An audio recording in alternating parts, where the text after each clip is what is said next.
Hello and welcome to IPC Tips. My name is Igor Alcantara, and today we're going to see a problem of cardinality in a data model, and we'll learn how to fix it. The user of this application complained to me that the numbers on the chart are much higher than they should be, sometimes 10 times higher than they should be. The first thing I do when something like that happens is check the expressions, and they look fine. And then we check the data model to see if there is any problem. So data model viewer provides us a lot of tools for that type of troubleshooting. So let me find the table that has the metrics that we use in the interface, and that table is the fact internet sales. So let me click on that table, and then let's click this button to see the preview of that table. I'm more interested in the metadata information than the actual data.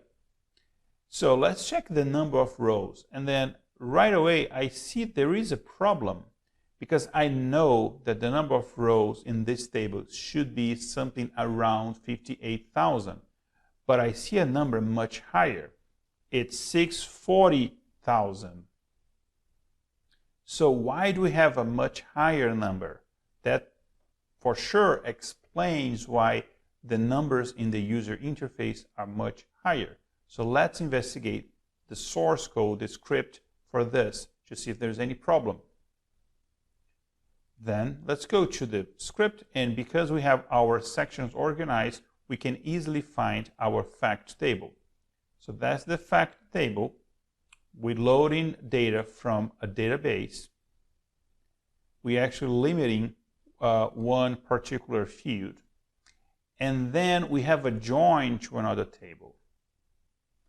Well, it's never a good idea to join two tables directly without checking how these tables are linked in the cardinality. What appears to be happening here is that this join is affecting the number of rows in the fact table. So let's start by removing that join. So let me comment this piece of code, and let's load the data to see how these tables are linked. Let me click then close, and let's switch back to the data model viewer.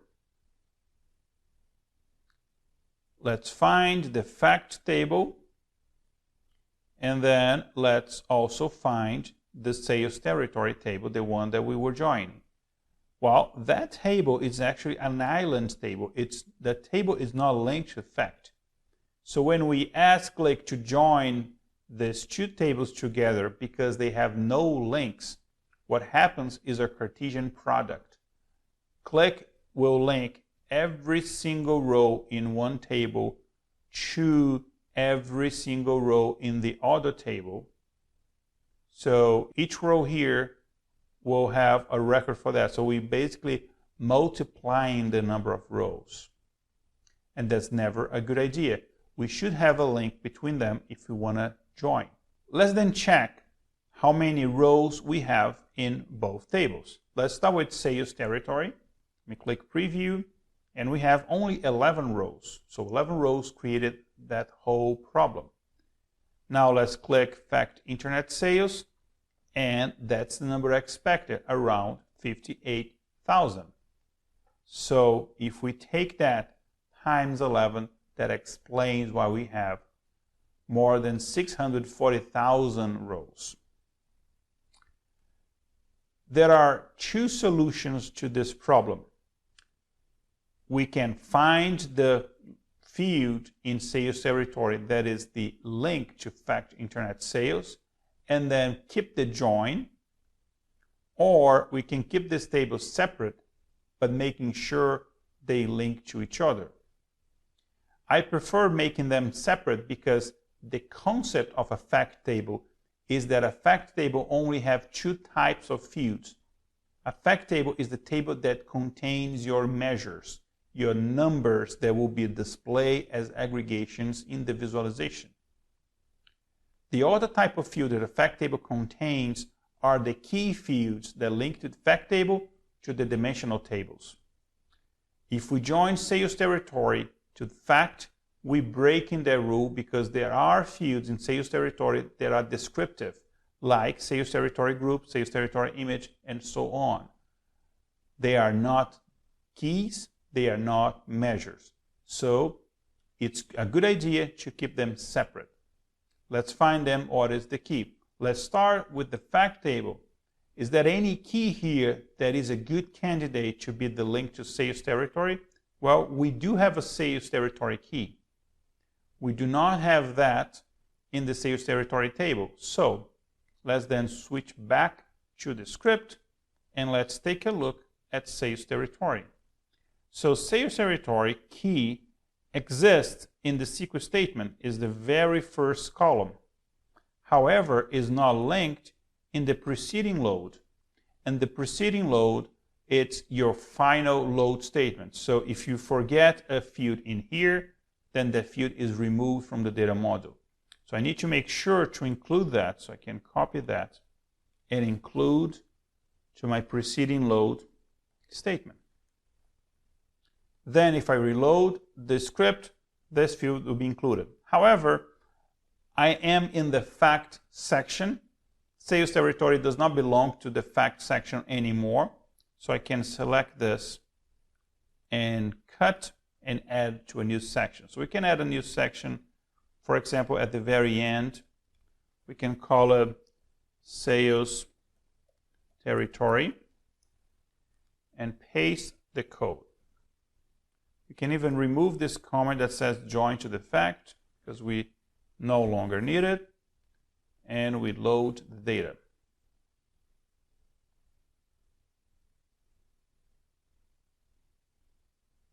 After reload is finished, then we can go back to the data model viewer,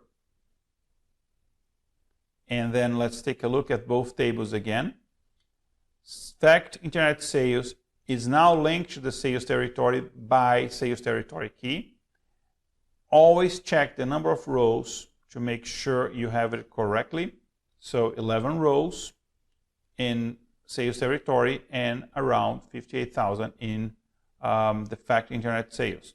Now let's click on the key itself, and you will see that the subset ratio is 90.9%. So we're missing 9.1%. It means within all of the possible sales territory keys in the data model, 9.1% are not in the fact internet sale. It means those are territories that exist in the data model, but we never sold to those territories, basically. So I do have total distinct values 11, but in this table I have present distinct values 10. So the difference is 1. So there is one sales territory that it does not exist in the fact internet sales. It's a territory without a sales. And if we go back to sales territory table, click on that key field, we can check that the subset ratios is 100%, meaning all the sales territories that exist in the data model do exist in that table. So that's the main table for sales territory.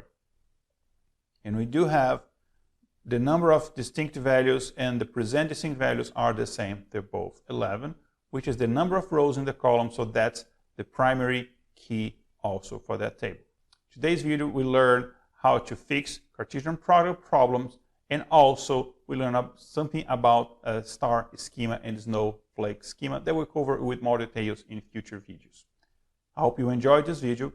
Don't forget to subscribe to our channel and leave your comment telling us what you think about this video and also giving us suggestions for future topics. See you next time.